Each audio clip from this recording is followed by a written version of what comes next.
Hi guys, good evening.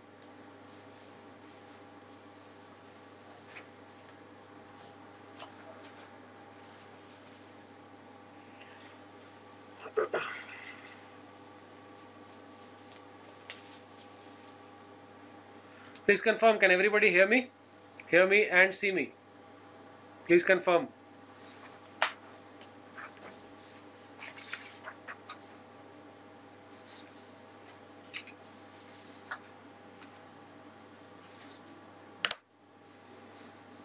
Okay, great. So let's start our session. My name is Anup Ohri and today we'll be talking about current global concerns or areas of current awareness which pertain to global matters. Okay. So if you have any doubts, if you have any questions, please put them in the chat box. I'll try and address them one by one. Fine. Let's start. We are going to start with the Middle East, right? We're going to start with the Israel-Palestine conflict. Now, this is one of the oldest running conflicts in the world. Actually, if you go back in history, Israel, or the land on which Israel has been demarcated, that land was originally, or as far back as we can date, it was inhabited by the Jews. Okay? And after the spread of Christianity, Jews were asked to move and they were forced out of this region and they moved into the European region and even America. Okay? And the Muslims, in the case of the Ottoman Empire, you might have heard of the Ottoman Empire, which is primarily Turkey. So the Ottoman Empire led to the spread of Muslims in this area. Okay? Now, after the Ottoman Empire got over, this is the late 19th century. Okay? There was a growing feeling among the Jews to reclaim the land of their birth or the land of their origin. Okay? And that is how the seeds of the crisis was sown. The conflicts grew from there when the Jews wanted to get their land back.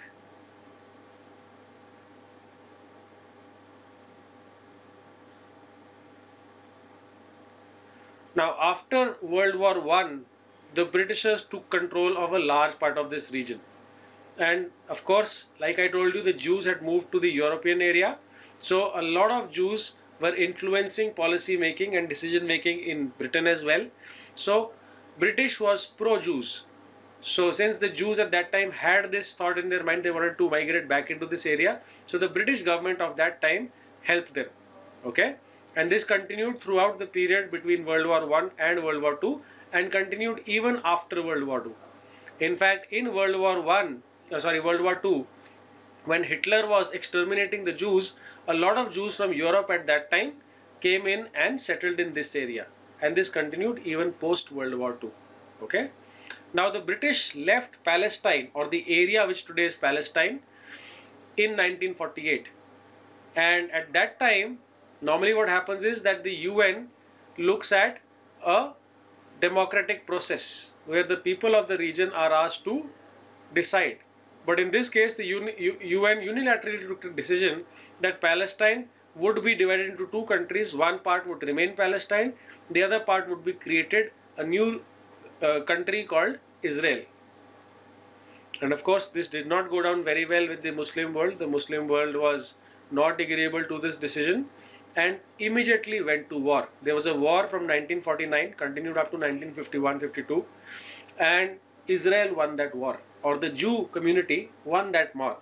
Actually, there were many wars even in the 1960s which were fought, and as a result of all these wars, they were actually combined, there were 3 wars fought, and over these 3 wars, territories such as Golan Heights, Gaza, which was earlier with Egypt, and West Bank, which was in Palestinian territory, were occupied by Israeli troops. Okay, and of course this led to more resentment and more bad blood between the Muslims and the Jews. Okay.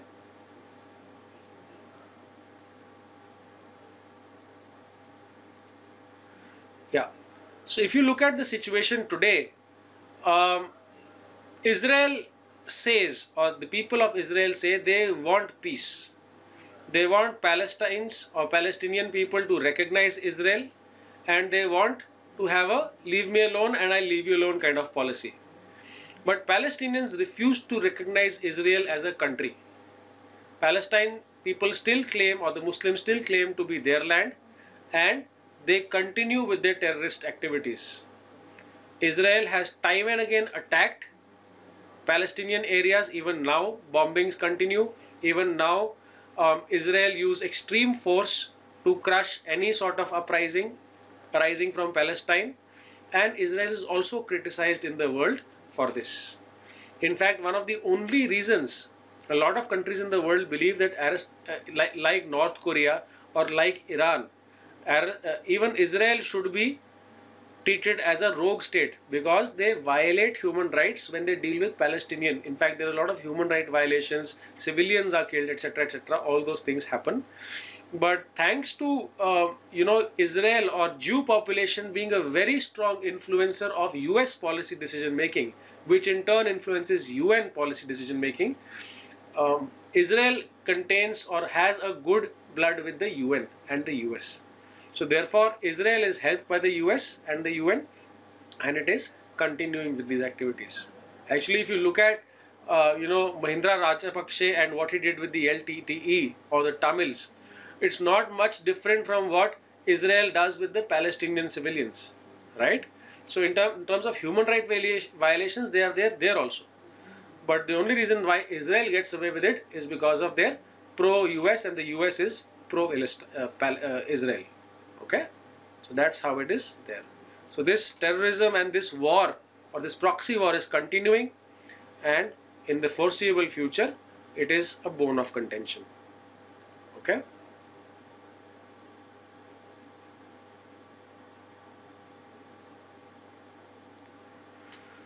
Coming a little further in the same region, we're going to talk about Al-Qaeda. I'll come to Jerusalem a little later, Gaurav. Al-Qaeda. Now, Al-Qaeda is not a new organization.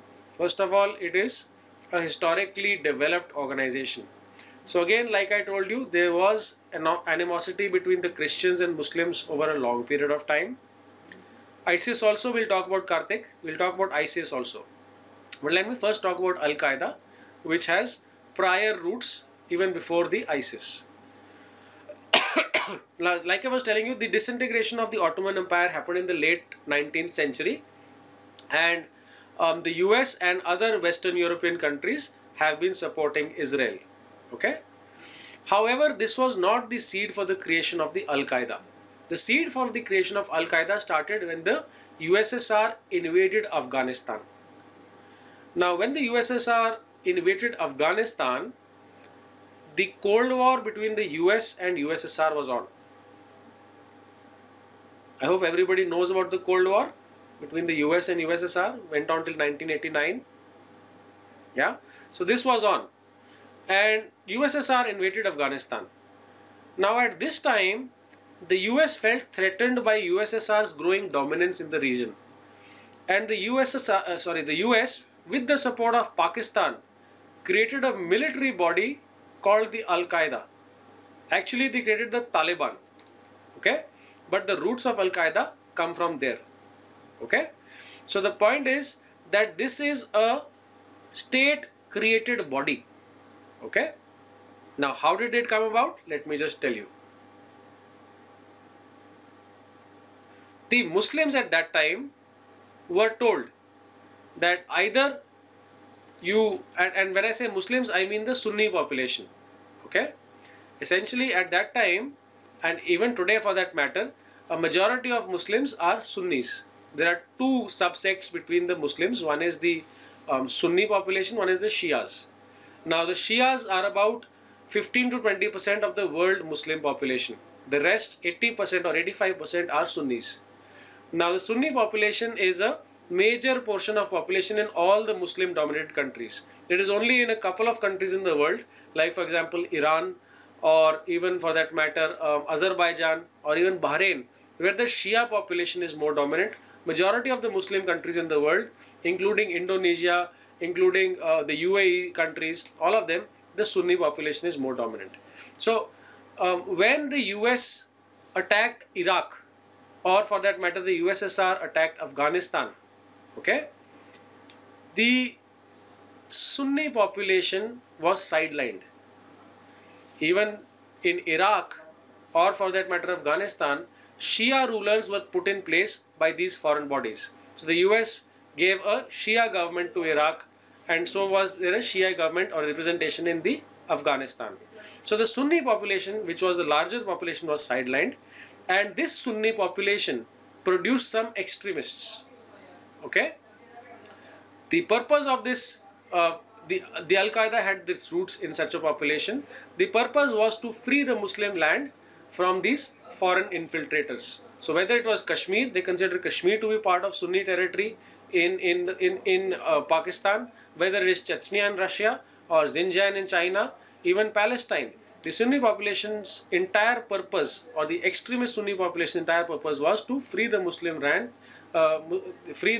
land from foreign dominance, foreign interference. Okay, and this was how Al-Qaeda was created. Okay, now the Al-Qaeda was based, as per Bin Laden, even though many experts don't think so, but as per Bin Laden, in Sharia law.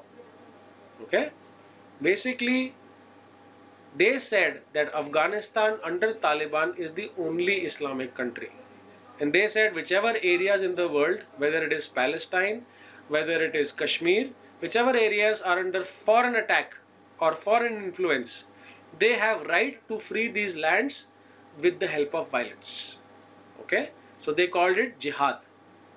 Okay, the idea was very simple. They wanted the Muslim territory back with them, with the extremist Sunni population. Okay.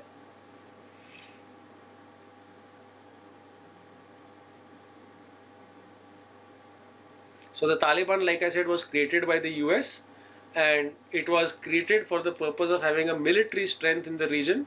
So Pakistan helped to train these people, and they were also even successful in fighting the USSR invasion. They were a pretty strong military body. Okay, 1996, Afghanistan was taken control of by the Taliban, and they have very strict Islamic laws which they follow. They have an interpretation of the Quranic verses which is very, very strict. 2001, the US invaded Afghanistan and started taking control of Afghanistan bit by bit. And that is where the Taliban was pushed to the hills and the mountains. Okay, that is where they still are. The main Afghanistan is back with the US controlled territory. Okay, now Pakistan is turning into a Talibanistic state, as we have also seen in the recent Peshawar attacks. Whenever Pakistan tries to move away from Talibanistic tendencies, Taliban backlash is there. Okay, but there are many people who still sympathize in Pakistan towards the Taliban, and it is a seesaw battle. Pakistan is somewhere in the middle, where they are yet to, or the people of Pakistan, the rulers of Pakistan, the army of Pakistan is yet to make up its mind whether they want to be pro-Taliban or cut off links with Taliban. So Pakistan is seesawing back and forth, and it's because of this very reason that Pakistan is a very dangerous neighbor for India. You know, in spite of all the previous bad blood and the history, that is one side of the issue. But the other side of the issue is that Talibanization, or the influence of Taliban policy making on Pakistan activity, that is something which is a big question mark. Okay, and which India has a big stake in. Okay. Right, so that is what I was telling you, that in case Talibanization of policy making happens in Pakistan, then these Muslim minorities like Shias and Sufis, they are not going to survive, because Taliban has very extreme rulers, and they will even kill people of minority communities. So whether it's the Christians or the Hindus or Sikhs or Shias or Sufis, they will not survive. Okay, and that is why the Talibanization of Pakistan, it's a very dangerous trend. Okay.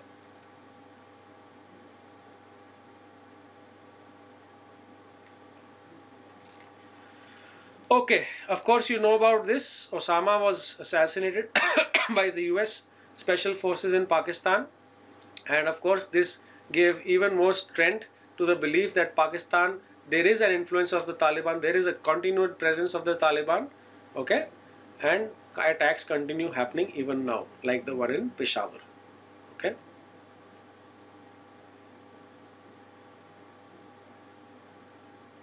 Okay, coming to the ISIS.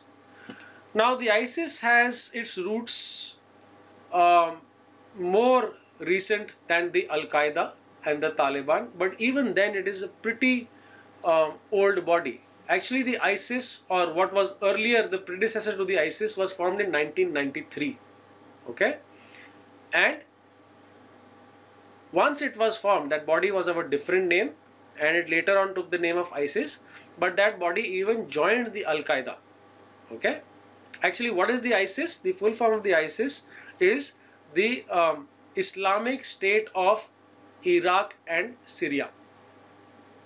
Okay, so actually, so once these democratic movements, or if you heard a few years back, there was the Jasmine Revolution in the Middle Eastern countries. So Syria, Libya, Egypt, etc. A lot of these Middle Eastern Muslim-dominated countries, which were autocratic in nature, they had these democratic movements.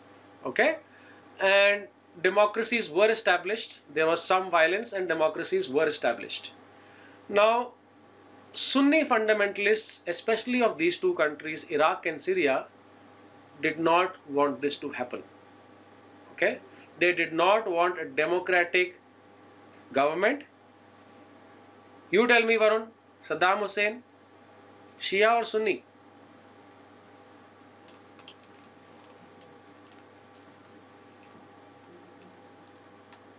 What's your estimate? Saddam Hussein. I told you there are just about a couple of countries in the world. One is Iran, one is Azerbaijan, and maybe one is Bahrain, which were dominated by the Shia population. The rest were all Sunni populations. So which one was Saddam Hussein? Shia or Sunni?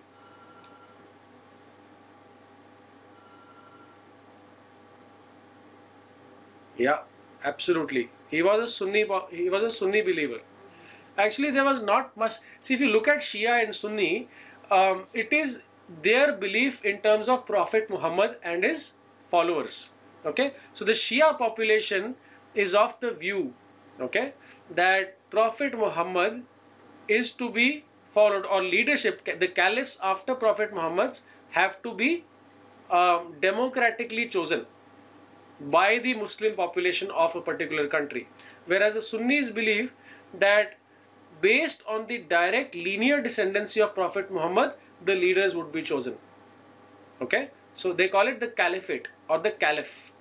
So the caliphs would be who would be the leaders of the community. It is in this belief that Shias and Sunnis differ. Okay, they both follow the Quran. There's not much difference, but it is in this belief that they differ. Okay, so these Sunni fundamentalists, when these two or these countries converted to democracy, these fundamentalists didn't want this, and that is how the ISIS was formed. Okay, so they wanted the Shias to be ousted. They didn't want Shia governments. They didn't want democracies. Okay, so the ISIS supported the Sunni extremists, and they formed their own body to get these Muslim areas back into their control. Okay, and you have heard about the mass executions, you've heard about the beheadings, you've heard about the journalists who were tortured and then killed. They have been doing all of this. Basically, the objective which ISIS states is that they want a worldwide caliphate to be formed. Now, what is a caliphate? It is a political, religious and military authority for Muslim people for the entire world. They want a single caliphate to be formed, where the caliph would be or currently is Abu Bakr al-Baghdadi. This is the person who heads the ISIS right now, and this is the person who would be the caliph worldwide. That is what they want. Okay, so basically they want this caliph to establish a caliphate across the world, a single caliphate. Okay, so that is what the ISIS is. Okay, Actually, these guys are so extreme and so fundamental in nature that they'll have lost their touch with Al Qaeda also. Al Qaeda has publicly spoken and said that these guys are going the wrong way and we don't support them. So their links with Al Qaeda have also been cut off. Okay, so that is about the ISIS. Yes. So the ISIS is more extreme, Varun, than even the Al Qaeda. So these kind of conversions, mass executions, beheadings that you have seen in with ISIS, these things have not happened with the Al Qaeda. So the Al Qaeda are terrorists, definitely, but these guys are doing a lot more serious stuff, right? Okay, moving on. Now let's talk about climate. Another area of interest currently in the world, in fact for the past few years, has been global warming. Okay. Now I will have to take you back a little bit of in a little bit of time to talk about global warming. In the late 1980s, scientists found a hole in the world's ozone layer.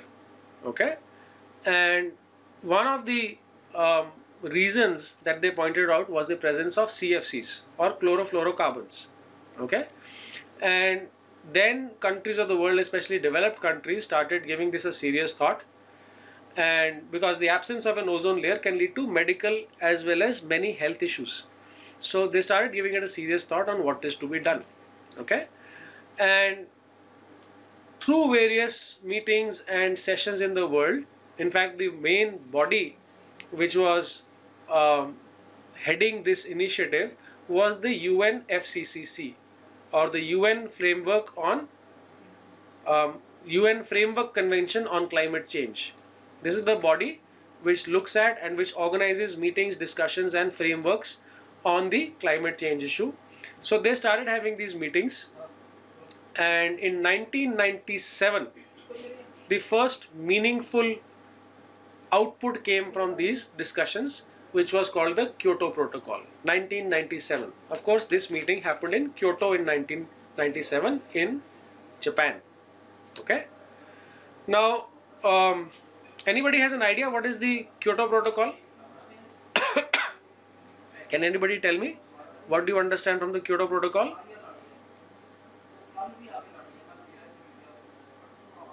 Guys, you all seem to be sleeping, yeah. Kyoto Protocol, any ideas? So now I see a couple of people writing. Okay, agreement between nations, okay. Sure. Sure, absolutely. So the developed countries of the world agreed in that meeting at Kyoto that they would cut their carbon emissions. They would cut their carbon emissions, and the benchmark year for this was taken as 1990. So US said that in 1990, all the industries of the United States, let's say, emitted X tons of carbon. And they said from this X tons of carbon, we will bring it down by 2012. Okay, and they agreed on a percentage. Now, this agreement did not come into force in 1997. The modalities kept getting changed. The fine print kept getting changed. Who all would participate and sign this kept on getting discussed. And finally, in 2005, the Kyoto Protocol was signed by some developed countries. Only a few developed countries signed this. Who were these countries? These were the US, Japan, Australia, New Zealand, some countries of Western Europe, some countries of Eastern Europe, Canada and Russia. These were the countries which signed the Kyoto Protocol. Okay? Kyoto Protocol works on a CBDR principle. Now what is CBDR? CBDR is common but differentiated responsibilities. Common but differentiated responsibilities. So what this principle says is that there are some countries of the world which are industrialized, developed countries. There are some which are developing, and there are some which are underdeveloped. So if you look at the US, you look at Australia, you look at Japan, Western Europe, even USSR or Russia at that time, these are the developed countries of the world. Okay, and similarly you have India, China, Russia of today, and even for that matter countries like South Africa, which are developing. And then you have African nations which are underdeveloped. Okay, so you have all these types of countries in the world. So CBDR principle says that climate must be protected is everybody's common responsibility. Okay, that climate must be protected is everybody's common responsibility. However, the extent of the responsibility or everybody's individual weightage is different because of different levels of pollution creation. So if USSR is industrialized, USSR has a lot of industries, or the US has many industries, and let's say a Nigeria has very few industries, it is an underdeveloped country. Why should they take equal responsibility? Okay, so everybody's responsibility is there, but everybody has different weightages of responsibility. So this is the CBDR principle. Okay, everybody has a different weightage of responsibility in the climate issue. So this is what the Kyoto Protocol came out and said. Okay, so like I said, most of the developed nations signed the Kyoto Protocol, and it gave them directions to cap their emissions and reduce them by 2012. None of the developing nations at that time signed the Kyoto Protocol. Okay, so far clear? Any questions so far?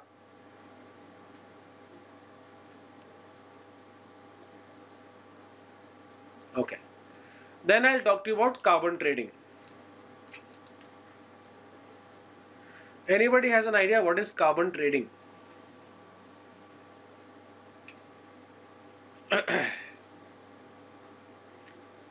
What is carbon trading, guys?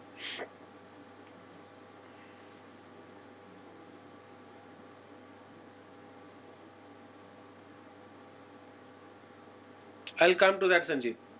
In fact, carbon trading is related to that.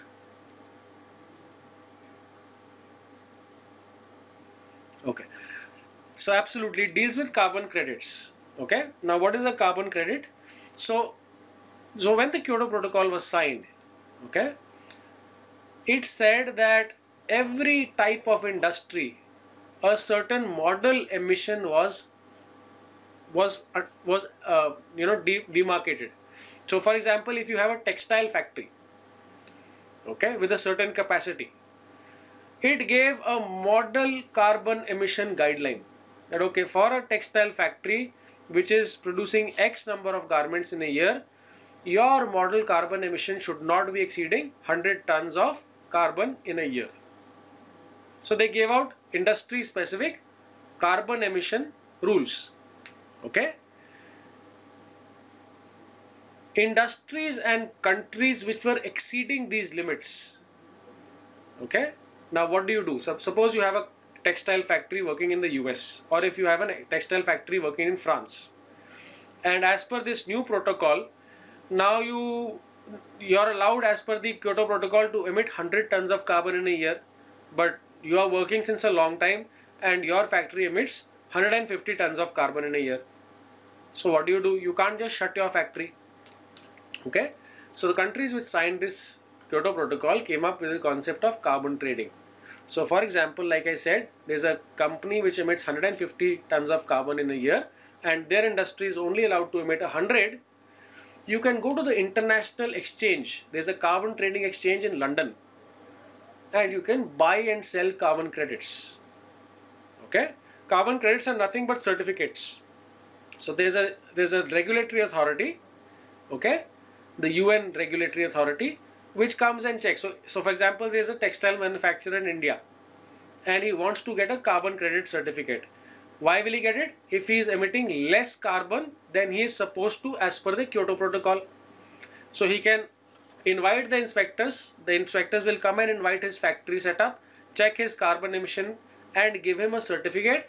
If for that factory 100 tons of carbon are allowed and you are emitting only 50, right? So you're allowed 100 tons of carbon through better technology, newer factory, for whatever reasons. You are emitting less carbon than you're allowed to. You will get a carbon credit certificate. You can go and sell that certificate at the London Carbon Exchange. That buyer from France, yeah, Varun, I'll come to that. So that buyer who is emitting excess carbon sitting in France can buy the credit certificate and run his factory. He doesn't have to shut his factory. This is the concept of carbon trading. Basically, it means as a world, we should be carbon neutral, which means as a world, two factories put together should not emit more than 200 tons of carbon. So one factory is emitting 150 tons sitting in France, another factory sitting in India emitting only 50 tons of carbon. Combined, they are not exceeding the 200 ton limit. So they trade that document called a carbon credit certificate. This guy who's emitting less carbon gets money for that. So 1 unit of carbon credit is equal to 1 ton of carbon emission. And 1 unit of carbon credit today, the exchange rate is close to about 20 to 30 euros. So which means if I emit 1 less ton of carbon that I'm allowed to, I can go and sell that through a certificate. I get 20 to 30 euros. I don't know if you are aware, most companies in India are carbon positive. They emit less credit than they are allowed to as per Kyoto Protocol. And companies like Maruti Suzuki, companies like Wipro, companies like Infosys, companies like even Suzlon earn millions of dollars every year by selling carbon credits. Okay, so you must be aware of this. Companies which are using green technologies, companies which are using solar power to run their factories and run their offices are earning a lot of money through carbon credits. Yeah, so now I'll come to Varun and Sanjeet, your question. Okay, now India has not signed the Kyoto Protocol, neither has China for that matter. That doesn't mean that you voluntarily can't emit less carbon, right? So countries which have not signed the Kyoto Protocol, all it means is that they are not legally obligated to reduce their carbon emission. They are not legally obligated. But if I'm emitting less, if I am a corporate, let's say I'm Maruti Suzuki working in India, I'm emitting less carbon than I'm allowed to as per Kyoto Protocol, I can always claim that benefit. I can even pollute more. That's also possible. There will be many factories. You go to Faridabad, you go to Noida, you go to all these places. There will be many factories which are polluting a lot of carbon, and there is no legal guideline which they'll stop them.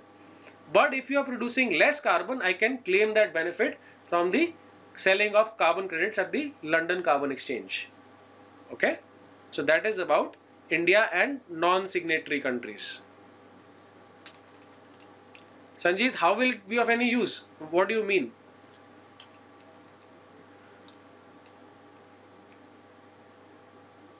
Okay. No, Varun, it's just like a normal stock exchange. Anybody can. So I will be just, my denomination now is carbon credits. Whatever industry I am, in my industry, I am saving 50 units of carbon. I have 50 carbon credits. I can sell it to any industry. I'll go to the stock exchange and it's a share certificate. It's a bearer document. And I can sell it to anybody. Okay, so Sanjeet, see, if you're talking about usefulness to India or to the world as such, what is it that you're talking about? Yeah, so see, that is in fact a very big bone of contention. If you look at the CBDR principle, the developed countries are not happy with this. The CBDR principle, like I told you earlier, means that there will be differentiated responsibilities. This clause was put in to attract the developing countries to come and sign the agreement. So US says, so if you look at the world today, okay, and you look at the seed of this issue, which is the ozone layer, the hole in the ozone layer. So countries like India and China say that we have started developing in the 80s and 90s. We have just started industrializing 20-30 years back. Whereas Mr. United States, Mr. Japan, Mr. France, Germany, etc., you have been industrial powerhouses since 100 years. So this ozone layer problem is primarily because of the developed countries, because of their industrialization. So the developing world says this. So then the developing world says, why should we reduce our emissions? We have just started industrializing. How do we feed our hungry population if we don't have industries? And that is why developing countries are refusing to sign this. So to attract the developing countries, the Kyoto Protocol put in the CBDR clause, which said that, okay, let us all agree that climate is going to affect all of us. Or if this problem continues, everybody, all countries get affected. But because of your point, Mr. India or Mr. China, let us have differentiated responsibilities. That US, since they have polluted more, they should reduce more. India, since you are now industrializing, we will put lesser reduction caps or reduction norms on you. That is what CBDR says. Okay. Sanjeet, it's just the point that, the ozone layer is going to affect you and me. It's going to cause cancers in everybody. Right? So the developed world wanted everybody to sign it. In fact, that is why it took 8 years to sign it, because developing countries were being convinced to sign it, and when they didn't, these group of these 10, 12 developed countries finally signed it. I'll come to what happened after that also. Okay? Varun, yes, the UNFCCC body has a pretty good, strong regulatory check on this. Okay, so it is being followed by the countries who have signed it. But I'll tell you on what is happening now, and then probably you'll get your answer completely. I mean, I've just given you half your answer. Okay. So Sanjeet, India and China not signing it, you're right. It does not really solve the world's problem. But now I've told you why India and China don't sign it. Because they are saying that we are developing, our population is poor. We need to run these factories to give more income to our population. So they are saying that if I stop industrializing, or if I run less factories, if I make my emissions lower, how will I feed my population? How will I make my people get higher incomes? So that is why India, China and the developing countries are not signing this. Okay. And actually not much has changed. This is pretty much close to even the current position today. Okay.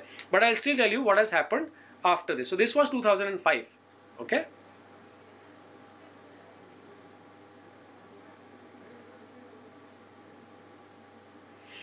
Yeah, so this is about carbon credits, like I just told you. I think this is clear.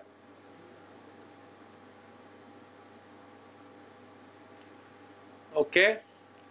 Then let's talk about what happened after 2005. Okay. Now, so like I said, CBDR was not really digested well by the developed countries. They wanted the developing countries to share equal responsibilities, but the developing countries said that no, we didn't cause it, so why should we solve it? Okay. So the US signed it, like I said, in 2005. But if you look at 2010, when they did an audit in 2010, remember they had to reduce their emissions by 2012. So by that time came around, the US emission had not gone down, it had gone up. In fact, nearly all the countries, whether it is the European countries, US, Japan, Canada, Russia, all of them, the emissions had actually gone up by 2010 instead of going down. Okay. So essentially, all that had to be done, all that could be done was to extend the deadline. So that's what they did. They extended the deadline to reduce emissions. Okay.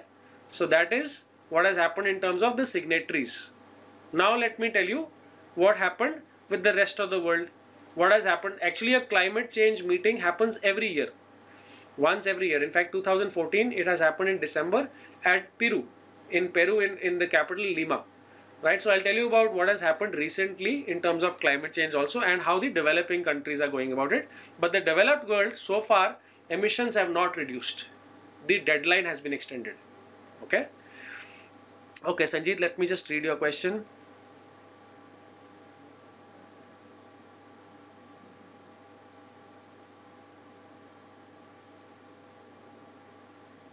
Yeah, that's one model which could have been worked out, Sanjeev. But the one which they worked out was that from 1990 levels, they looked at reducing emissions. So that also could have been worked out. Yeah. So like I said, Kyoto Protocol has been extended because the developed world was not able to reduce emission and the developing countries did not sign that. Okay, so 2013 there was a summit, climate change summit in Poland in Warsaw. Now there they said we're going to extend the Kyoto Protocol till 2020 and we're going to give time to the signatories to reduce their emissions by 2020. Another thing which happened at 2014 Lima talks is that China recently said, I'm going to do something about my climate, and this is word to word, I'm going to do something about my climate by 2030 or after 2030.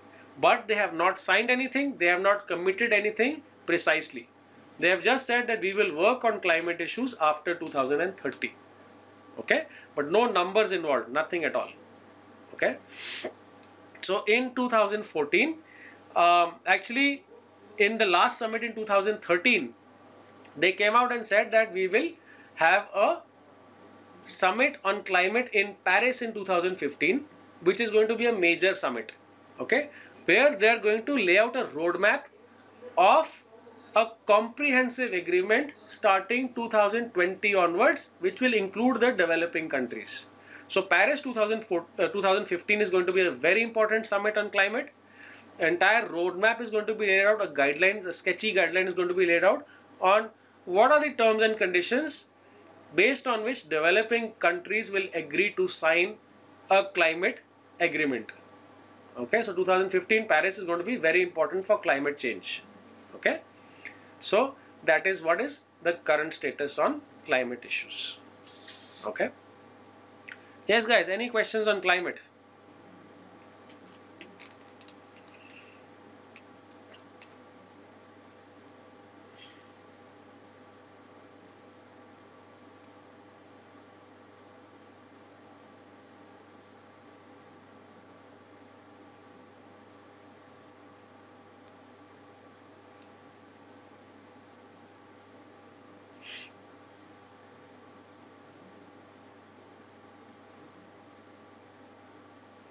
Shashwat, in terms of climate change, the Kyoto Protocol is the only agreement which has been signed by anybody. So there are some 10, 12 developed countries which I told you about which had signed it. In fact, last year only the US and Canada have withdrawn. Okay. So Lima, Sanjeet, they have talked about preparing a groundwork or informal set of groundwork for common meeting grounds at Paris. So Paris will be groundwork for 2020 agreement, and groundwork for Paris has happened at Lima or is happening at Lima, where they are saying, let's talk about what we can agree on. So what will make you sign Mr.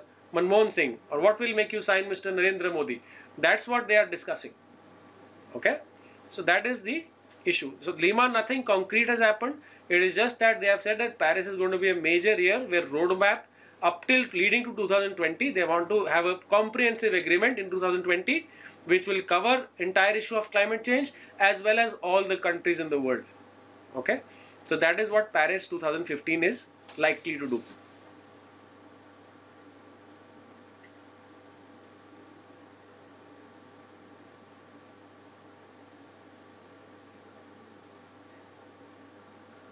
Yeah. So Lima is basically laying a roadmap for 2015. 2015 is going to lay a roadmap for 2020 comprehensive agreement.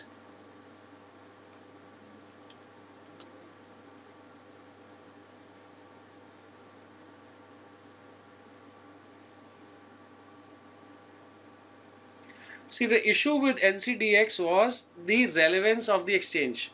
So in terms of international trading, NCDX traded documents or NCDX trading certificates were not having acceptance. There was some problem in terms of acceptability. So today, if you want to sell carbon credit certificates, you do it at London Stock Exchange or London Carbon Exchange, sorry, not NCDX.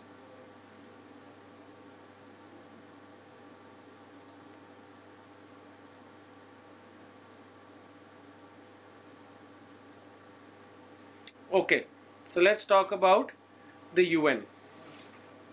Now, again, I'll have to go back a little bit in time to discuss this.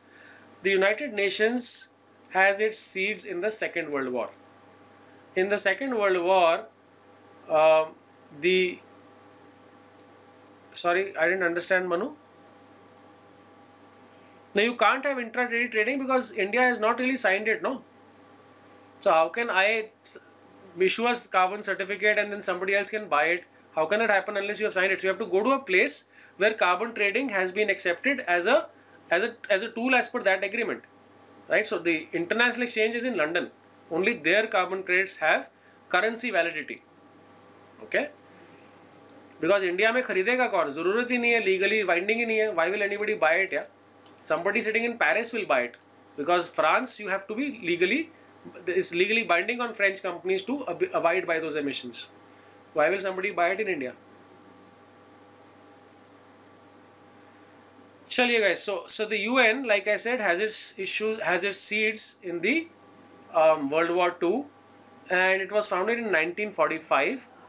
Actually, the start of the UN happened in 1944. The discussions, and it was earlier preceded by the League of Nations, a body called the League of Nations. However, the UN actually came into place on 26 June 1945, and it was proclaimed on 24th October 1945. It had initially 51 member countries. Okay, this is the structure of the UN, guys. At the decision making point, there's the Security Council, and the Secretary General of the UN currently is Ban Ki-moon. He's a Korean citizen. Okay, so while the Security Council makes policy decisions, the Secretary General implements these decisions. He's the face of the UN. Okay, the Security Council itself is made up of 5 permanent members who have something called a veto power. So which basically means if there are 190 or 195 member countries in the UN, all of them will vote on a certain issue.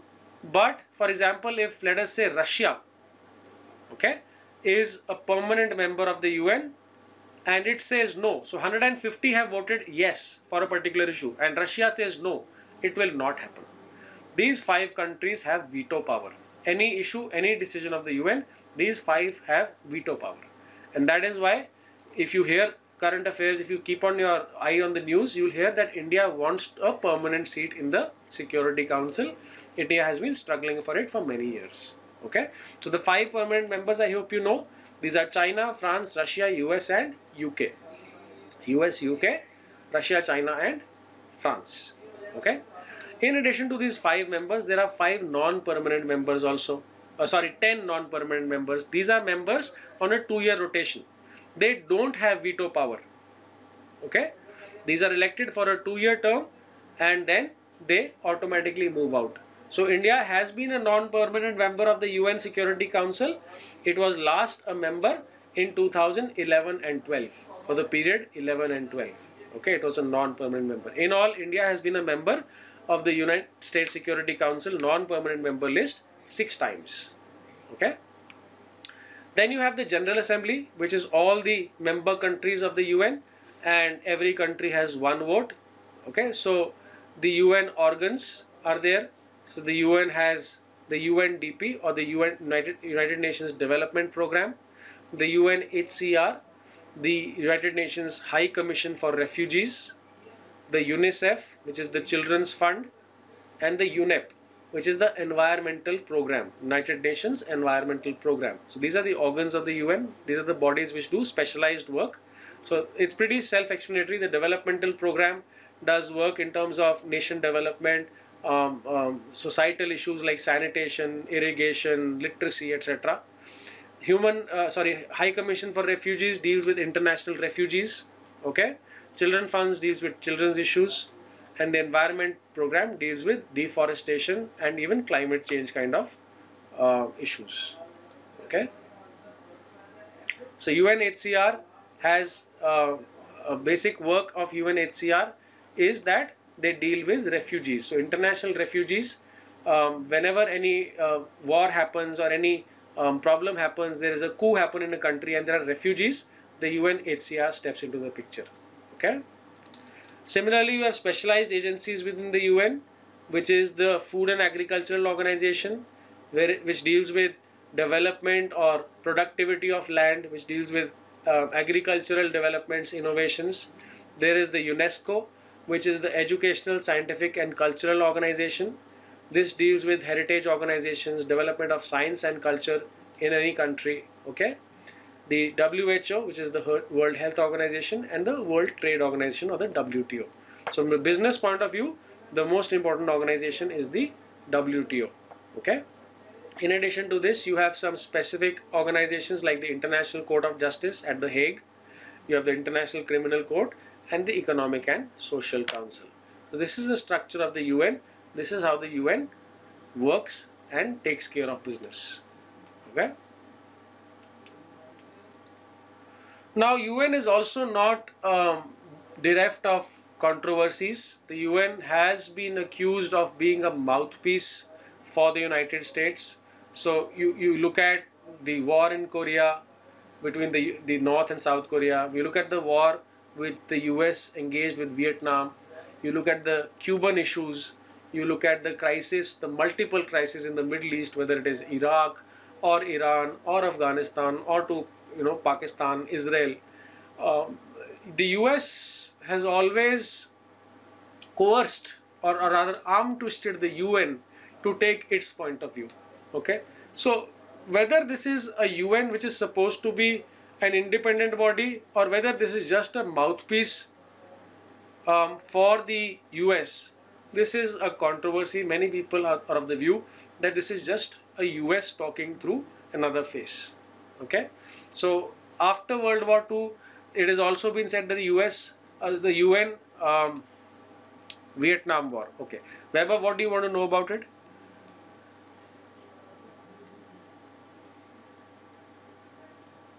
Oh, let's do this, Weber. Give me a little time. Let me just finish this topic, and then I'll come back to the Vietnam War. Okay, okay, I'll come to that. Sanjeet, what do you mean the other permanent members of the UN? There are 5 permanent members and 10 non-permanent members. Yeah, Sanjeet, see, the point is the US is a major trading power with the rest of the world. Yeah. See, if you look at the members, look at who they are. So you have China, you have France, you have Russia, US and UK. So US, UK, France, these are as it is together. These powers are as it is on one side of the table. Russia, there are issues happening, and China, you can never decide whose side they're on. They are unpredictable. But definitely you have 3 out of 5 permanent members all sticking with the US. Similarly, among the non-permanent members who are elected by the permanent members, they are also generally pro-US. So there is a very big influence of the US on UN policy decision making. So I mean, it's de facto a US body only. Okay. So if you look at in terms of the working of the UN also, so one issue is that it is a US mouthpiece. Another issue is in terms of effectiveness. In terms of effectiveness, post World War II, there have been 150 major conflicts across the world. The US has been involved in many of them. They have invaded Iraq, they have looked at Afghanistan, looked at Vietnam, etc., etc., and they have been part of so many wars. So whether you call it war on terror or you call it a forceful occupation of foreign territory, the US has been involved in many such situations. Okay, so the idea is that UN effectiveness is questioned.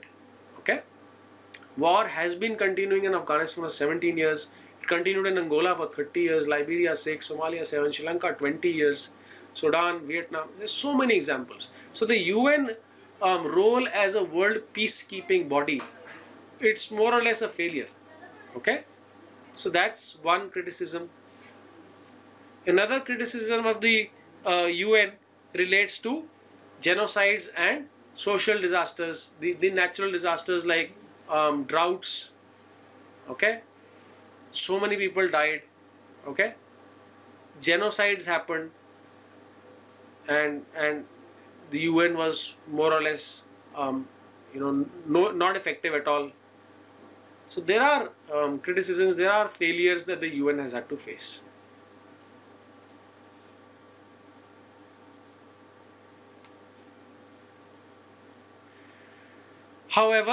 However, it doesn't mean that the UN has been completely toothless. They have had work. They've done good work in terms of African development. They've done development even in India in terms of aid. So they've done work in terms of human rights. They've done works in terms of healthcare. They've done work in terms of preventing nuclear proliferation. They've helped end apartheid in South Africa, right? They are looking at global warming like we just talked about through the UNFCCC, okay?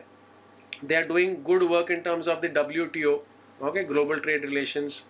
So they are doing good work in issues which I've mentioned earlier. There are issues of failure, but it's not that they've been totally toothless. So you can qualify your answer and you can talk about these as the success factors of the UN also, okay?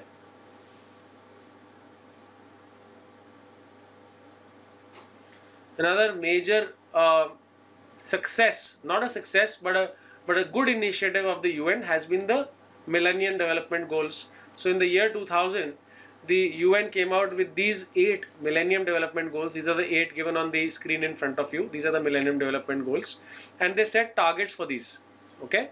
And the Millennium Development Goals were reviewed again in 2002, then in 2004, 2005, and there has been progress made on these goals, okay? By 2015, these goals are set to be accomplished. Now, will they be accomplished or not in this year? That remains to be seen. But 2015 is the year when the Millennium Development Goals had to be completed, okay? Yeah, Manu, so that's right. There is little quantitative proof. They have worked, but the quantitative proof is not there. If you look at the website of the UN, in fact, all of the bodies of the UN, so whether it is the WTO, the WHO, the Children's Fund, the Development Program, all of them give you the quantitative numbers in terms of the aid that they've given, the changes that have happened, the development in terms of literacy at each country level. So where the aid went and how much literacy improved, how much healthcare improved, they have all those numbers, but these numbers are not really satisfactory in terms of the work that has been put in. So if you want, you can take up those numbers and quote them in interviews, but you can also say that the numbers are less than satisfactory, okay?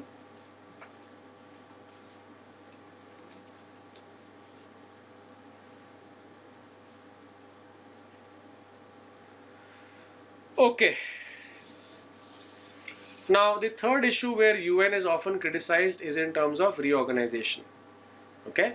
Which basically means the structure of the UN, whether UN is completely represented by the currently strong populations in the world. So for example, if you look at Asia, now Japan and India are two big stark misses in the UN. These are two strong countries influencing trade, business and policy making for Asia, and they have no voice in the UN. Similarly, in Africa, you have South Africa and Egypt as two very strong countries, and again they have no voice. South America, Brazil is not represented. Australia is not represented. So the issue is that should there be only 5 permanent members or should the number of permanent members increase? Given that only 5 permanent members which are there now, do they adequately represent the world? That is one issue which the UN is currently criticized for, okay? So while we are not saying that those 5 are not important, we are saying that you are missing out a large voice of Asia, a large voice of Africa, South America, even Australia, when these names are not there in UN policy making, okay? So that is the issue which UN is criticized for, okay?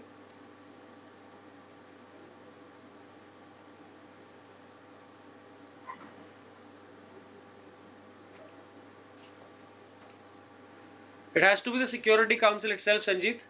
The Security Council will say, okay, we will have to change the Charter of the United Nations and increase the number of permanent members from 5 to 7 or whatever, let's say. So it has to be the Security Council itself which decides that. So again, so that is why we said that the US, it's a mouthpiece for the US. So US says that, okay, I'm going to keep the power with myself. So it's the Security Council which has to take this decision.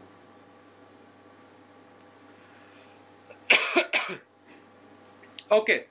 So let's talk economics now. Let's talk about international economic cooperation. Okay, so when we're talking about international economics, we are largely talking about the world trade bodies, largely part of the UN. So there's the World Bank, there's the IMF, and the WTO. Okay, now let's talk about these one by one. Actually, again, the roots of the IMF and the World Bank are in the Bretton Woods Conference. This Bretton Woods is a place in the United States where this conference happened in the this is in 1944. In 1944, the World War had scale had reduced. Japan was very aggressive. From the European point of view, things were not so settling down. Hitler and his forces were retreating. Okay, so at this place, Bretton Woods, world leaders got together, the Allied forces got together and said, now that the world war is likely to end soon, how should we reorganize world trade so that everybody can develop? So the Bretton Woods institutions were formed at that time. So IMF and the World Bank got formed in 1944 and leading up to 1945, and the GATT or the GATT, General Agreement on Trade and Tariff, was established in 1945. The GATT was replaced by the WTO in 1995. Okay, so it was not WTO at that time, it was called the GATT. Okay, so these organizations were formed. Okay, the purpose of these organizations was that international trade should be smooth. Okay, because everybody's economies were at a standstill because of the war. Nobody was developing. There was destruction and disaster in all the countries, even the Allied forces. So they all thought that we must promote international trade so that everybody starts developing. Okay, so therefore form these bodies. The essential purpose or one of the major outcomes of the Bretton Woods discussion was the earmarking of international currency exchange rates in terms of gold. Okay, they said that the value of gold that a country holds would determine its exchange rate, and they made it into a fixed range of plus minus 1% of the value of gold which a country holds. Okay, this continued till 1971 when the US said, we are not going to take this. Our currency could be much stronger. Our exports are much stronger. Our companies are doing very well in the world. They're doing a lot of globalization exports. So we are not going to take this gold benchmarking now. So US withdrew from this Bretton Woods agreement, and because of the exports, because of the strength of the US corporates in the world benchmark for currency valuation became the dollar. Okay, it used to be gold before 1971, it became the dollar. Okay, so that is about the Bretton Woods and the outcome 25 years later. Okay, so let's talk about the IMF and the World Bank now. So the IMF has 185 members. It is headquartered in Washington. Dominic Strauss-Kahn is the managing director. What does it do? Basically, if you want to understand the IMF simply, it ensures monetary stability and monetary policy in the world. Okay, so it gives financial assistance to countries which need it. For example, today in Europe, given the dicey situation of governments in Europe, the IMF is playing a role. The IMF is giving loans to distressed countries. It plays a role in terms of financial surveillance, technical support, research in the area of finance. So IMF does all of this work. Okay, IMF is playing a very major role in the European struggle today, the struggle to get out of the recession. Okay, every member of the IMF has a quota. Okay, now what does this quota mean? See, every member of the IMF consider it like a bank. It's like a normal financial institution. Yeah, so Christine Lagarde is the head of IMF right now.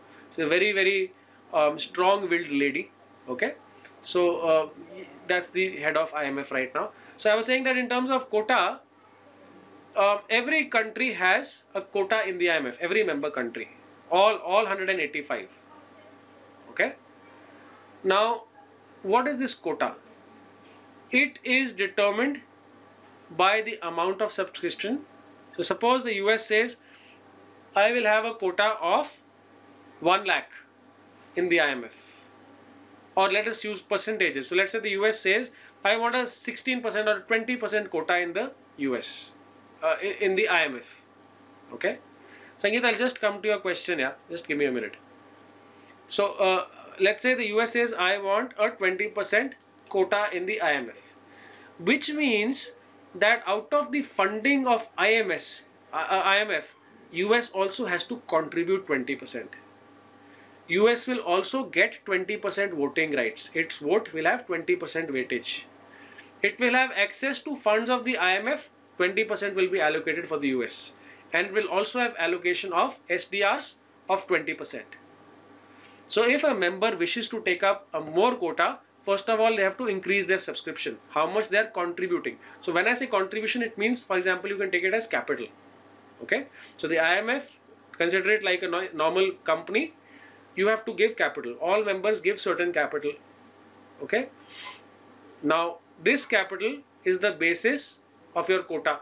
So जितना capital आप देंगे उतना आपका quota होगा, and your quota is in direct relation to your capital, which it is also called subscription, right? So a quota will determine subscription, voting rights, IMF financing, and SDRs. Okay. Shubhangi, what do you mean by SDR? Good question. Now somebody can help here. What is an SDR? Meanwhile, I'll read Sangeet's question.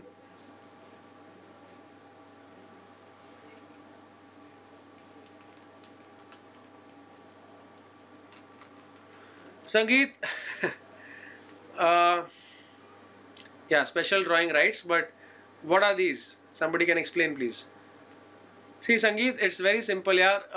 The equation is not so straightforward as you are saying. So World Bank is equal to US, IMF is equal to EU, and ADB is equal to Japan. See, the Asian Development Bank is a bank which has been formulated by major countries of Asia, okay? And the UN does not have a role to play there, but the World Bank and the IMF are UN bodies. So both are influenced to a large extent by the US. It is true that the IMF is working today largely in Europe, but that's because of the situation in Europe. But Europe does not have too much of a say. The largest say is of the US in the IMF also. Okay. So Vaibhav, what do you mean traded as currency? Please detail guys. What is an SDR? What are SDRs, guys?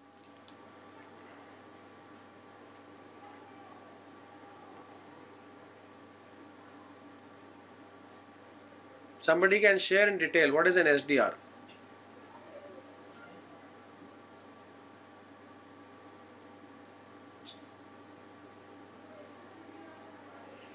Still not clear, Sanjeet. What is a reserve asset? Yeah.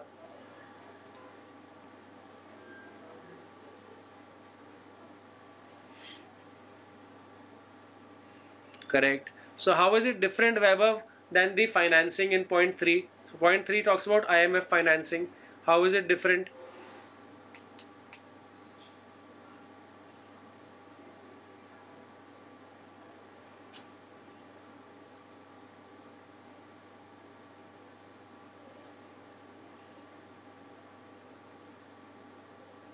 Yes, guys, answer please. So I am saying you are right. Claim to currency held by IMF. This is correct. But if that is the case, how is this SDR different from the point 3 which says IMF financing? So are these two things the same?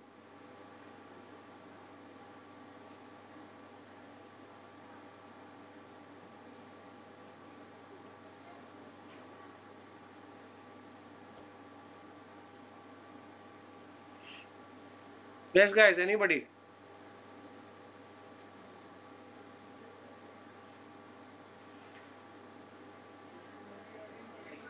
My question is IMF financing mentioned in point 3 the same as SDRs mentioned in point 4?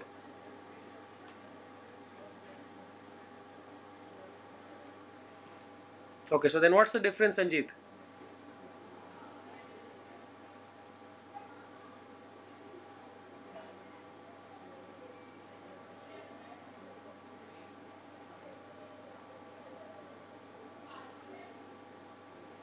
Both are for members, yeah. Both are for members. So there are 185 member countries. So if you Google it, if you go to the IMF's website, you will find the quota of all these 185 countries. So if a country has a 1% quota, It means that 1% of the capital of the IMF has been contributed by that country. They also have 1% voting rights, and they have 1% access to financing of IMF, and they have access to 1% of the SDRs. Okay, so Sangeet, now let me explain. You're right. See, so let's say the IMF has 100 crores with itself. Okay, this is the money which they have. Part of this money will be used for financing whenever any country is requiring this money. So they will have part of this money, but some of this money they will keep in their reserves, and they will use that to print documents called SDRs.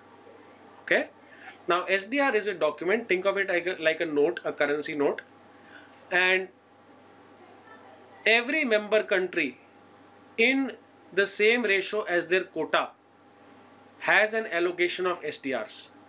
So which basically means I can take this SDR and I can go to the international market and use it to buy euros, dollars, yen, etc. There are a few currencies which I can buy with these SDRs. So it is a document which I can give to buy currency. Okay, this is from the reserves created of the IMF. Okay, so basically your quota is determined by, and also it also determines how much money you have to give as capital to the IMF. So every country, all 185 countries contribute capital to the IMF. It gives you voting right in ration of your quota. It gives you money from IMF when you need it, and it gives you those SDRs. Okay, so that is what the members quota is all about. You can check out the members quota for all 185 members on the website of the IMF. Okay. India has, I think, approximately 3 to 4% quota in the IMF. 3 to 4%, if I'm not wrong. Okay. So these are the objectives of the IMF in front of you. So international monetary cooperation, monetary stability, countries which are facing economic issues like Europe right now, temporary financial assistance to those countries. And if there is a crisis, like example, India was in a BOP crisis in 1991, IMF also can step in at such a situation. Okay.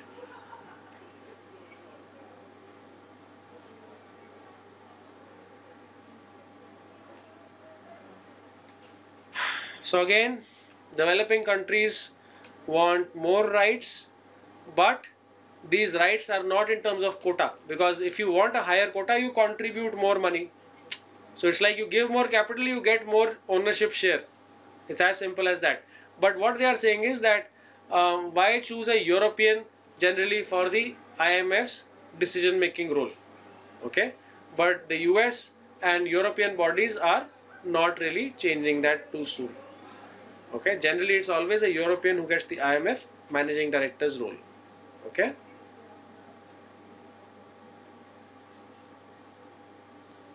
Then you have the World Bank. So basically, how do you distinguish between the IMF and the World Bank? The IMF does a lot of monetary stability and monetary policy work. It deals with recession and such financial issues, while the World Bank deals with financial issues coming out of social problems. So disease related money spending, sanitation, literacy. So money which you need to spend for social evil eradication. That's what the World Bank does. So when there is any developmental work to be done, okay, the World Bank comes in, especially in the poorer countries. So World Bank generally works in Africa and countries in Sub-Saharan Africa and Southeast Asia like India, Bangladesh, etc. So the World Bank will do a lot of work here. Okay. So again, they provide low interest loans and also interest free loans, loans which have no interest attached to them.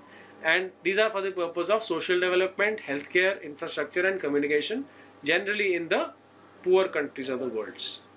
Okay, that's what the World Bank does.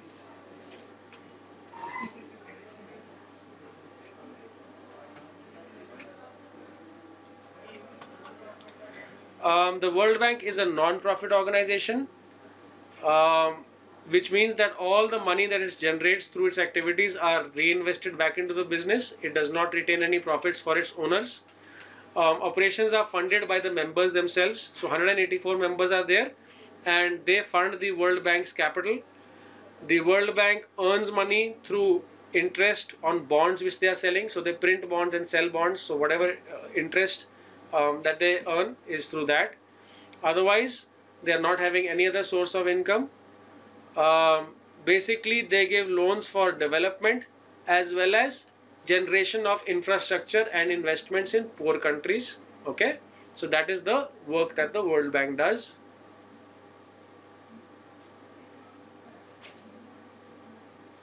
Finally, coming to the WTO. Now the WTO, like I said, it was formed in 1995. Its predecessor was the GATT. Okay. Actually, the World Trade Organization was formed because of the inefficiency of the GATT. The GATT was not effective at all. None of even the member countries of GATT was listening to the policies and the regulations of the GATT. So the WTO was formed, it was given more teeth, and it is meant for the purpose of better cooperation in international trade, so that countries are freely able to trade amongst themselves and they lower the trade barriers. Now, what do you mean by trade barriers? For example, if India wants to export, let's say, rice to the US. So there's an exporter sitting in, let's say, Panipat in India. He is manufacturing rice and he wants to export the rice to the United States. Now, when he exports the rice to the United States, he will have to pay a tax called the customs duty in the United States. Okay. Now that becomes a barrier. It is going to be detrimental to my ability to sell my produce in the United States. So that's a trade barrier. Sorry. Similarly, the exporter can also face other problems in the US. He can go to the US and the US government can stop him. He can put a quota saying that you can sell only 100 quintals of rice in a year. Or the government can say you can only sell rice of certain quality in the US. Or the government can say you have to sell rice in the US with these directions to be fulfilled. Certain terms and conditions can be put in place. So whether trade barriers are monetary or non-monetary, both can be there. Okay. No, so within a country, the WTO does not play a role, Shubhangi. It is only between countries. Okay. So trade barriers can be monetary or non-monetary. We call these tariff and non-tariff barriers. So tariff barrier is basically if you charge taxes on imports. Non-tariff barriers are you can put quantitative restrictions on the quantity which can be imported. You can put qualitative restrictions in terms of the quality of the product. You can put documentary restrictions, terms and conditions. All of these are barriers. Okay, so the WTO says that barriers must be lowered. Less taxes must be charged by all countries. Less documentation must be there. Less restrictions on quality and quantity must be there. International trade should be easier. Okay. Yes, Manu, I'll come to subsidies when I talk about India's position in the WTO. So this is what the WTO is envisioning to do.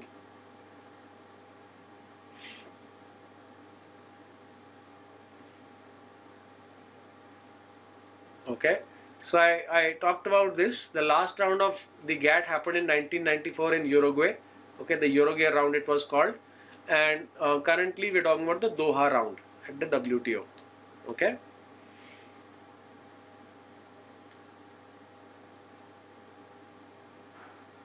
Okay, so tariff barriers and non-tariff barriers, as I just told you. Actually, if you look at WTO, one of the major questions which are likely to be asked is India's position at the WTO, especially after what happened last year at Bali. Okay, 2013, there was a WTO meeting at Bali in Indonesia, and there was a big controversy regarding India at that meeting. Can somebody tell me what you've heard about that? India's position at the Bali meeting? Yeah, so what was it all about?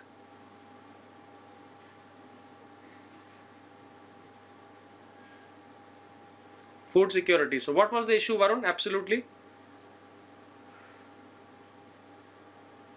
What was the issue? What was India's position?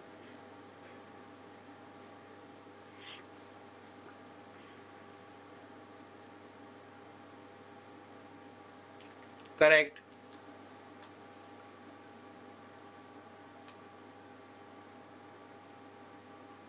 Okay.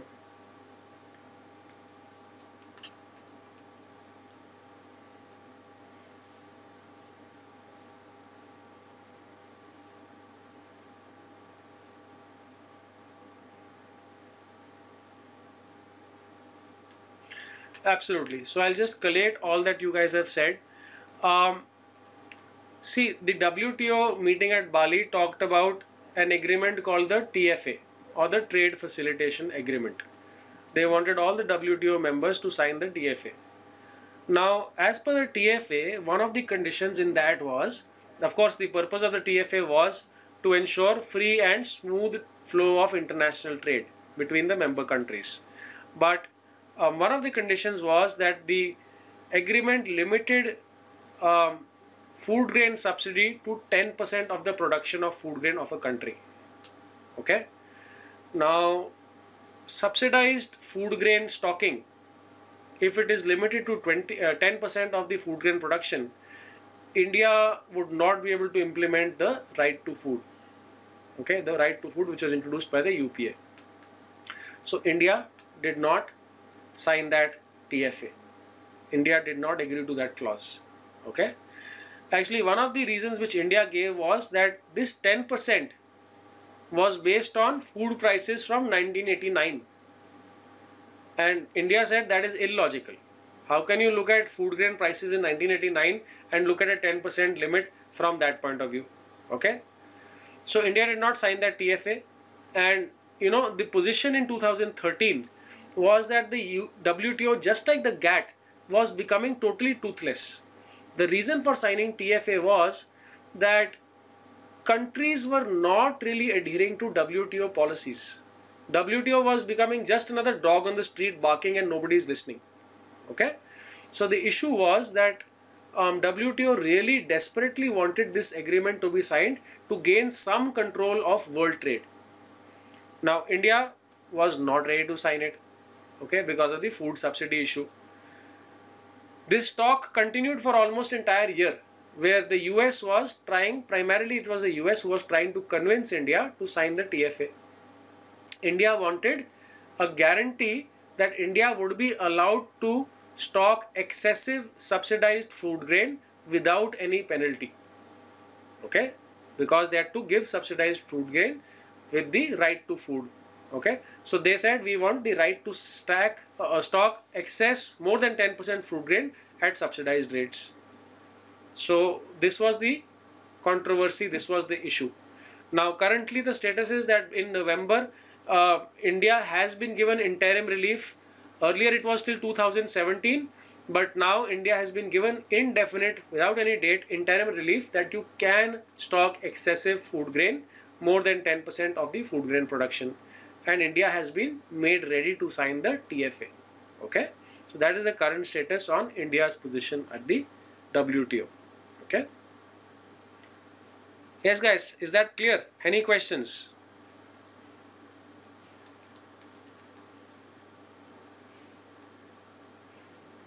Okay.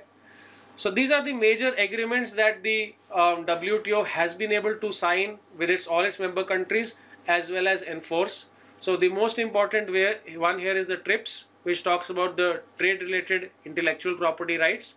So any industry where IPRs are important, especially for example, the pharmaceutical industry, IPRs are of paramount importance there. TRIPS plays a very huge role in terms of outlining the regulation. Okay, so these are the agreements that the WTO has been able to get it signed and enforce. Okay.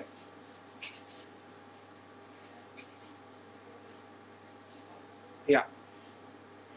So this is the Doha development round. Like I said, this is the one which is continuing. Okay. And they are trying to bring all the countries of the world on a common ground in terms of trade barriers, tariff and non-tariff barriers. However, a lot of developing countries here also are trying to protect their domestic industry. Which one, Vaibhav? Which one? TFA? India has yet said yes to signing it, given that they have committed to indefinitely hold off India's 10% clause that will not apply to India indefinitely till another understanding is reached. So India has agreed to sign it. So the idea right now with the WTO broadly is that they are trying to get all the countries of the world, the developed and the developing, on the same page in terms of trade barriers, tariff and non-tariff.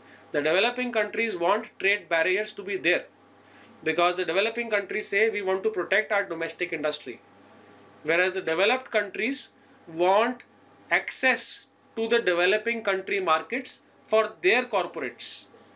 So they want, for example, the US wants Dell to be able to come and work in India without having trade barriers, whereas India wants to protect its domestic PC and equipment manufacturers. So that is the tug of war which is going on, and the developing countries are slowly reducing the trade barriers, reducing the tariffs, but still a lot more needs to be done. That is why I said in 2013 WTO had become a dog on the street. Nobody was listening to them.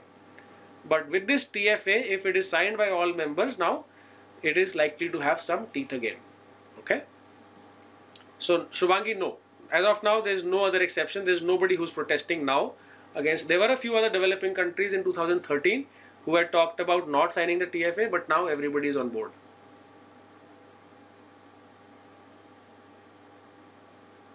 Yes, guys, any other question?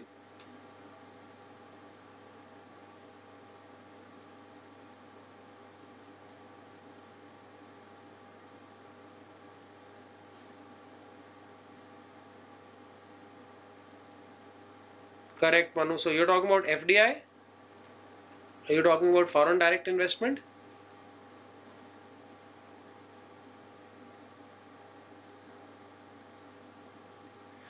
See, if you're looking at Amazon, see, the model is different. See, India in terms of e-commerce does not have an FDI policy so far. Okay, there is no FDI policy on e-commerce. In fact, the Commerce Ministry is in the process of outlining a regulatory policy for e-commerce trade, especially foreign investment in e-commerce. For the purpose of e-commerce, if it is done, there are two models in e-commerce. Let me just share that also with you. In terms of e-commerce, there are two models. So let's say, for example, you are a retailer working through a website. You're selling your products. One model is where you keep your own inventory. So which means that Amazon has certain suppliers. It buys products from those suppliers, keep them in their warehouse, and then sells it once it gets the order. That's the inventory model. Now this is considered a normal retailer's model. Just like any normal retailer, you go to the market, any shopkeeper, he will have his own inventory and he will sell it when the customer comes in. So in inventory model, the normal retail policy applies, which means FDI is not allowed without a partner. But they are not following that model. What they are doing is they are having a marketplace model where they are not buying stuff.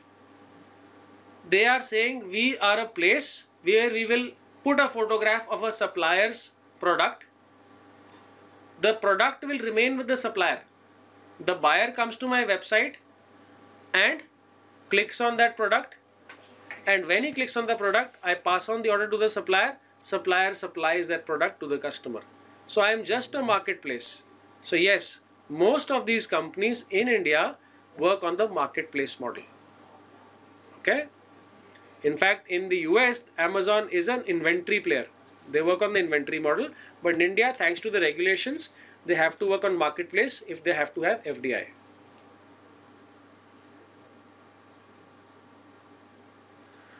Okay, Vaibhav,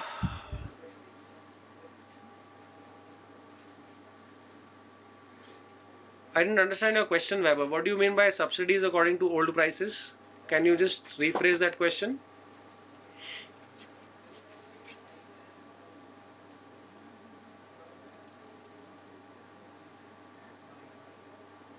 Shubhangi, yes, Flipkart is a marketplace model. If you ever put an order on Flipkart, no, you'll find a list of suppliers, list of sellers, and you can select your seller. So it's not that Flipkart has its inventory and they're going to give it to you from that. It can come from any one of those suppliers. So it is a marketplace model. Yes, Vaibhav.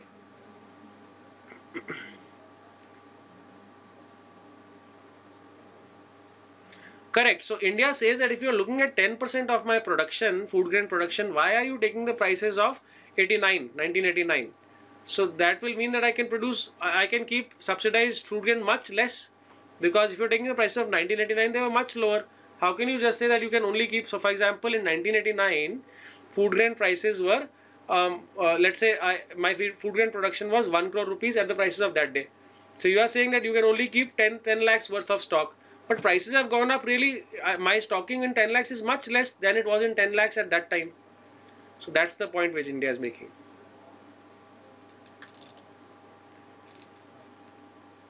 Correct. No, Ram Gopal, see, the point in Flipkart is that they are having FDI from a lot of private equity investors, yeah. Don't you hear of Flipkart raising $1 billion, $2 billion from foreign investors? They have a lot of capital coming in from outside India, yeah. Only the ownership were the founders of Flipkart and Indian. But Flipkart today has a lot of foreign funding, yeah. So it's not anyway today an Indian organization. It is owned by a lot of foreign capital.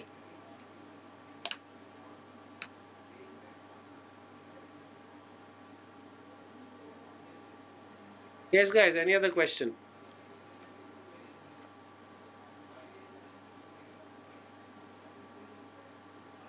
Okay. Okay, guys, fine. We'll close the session here then. Okay, Shubhangi.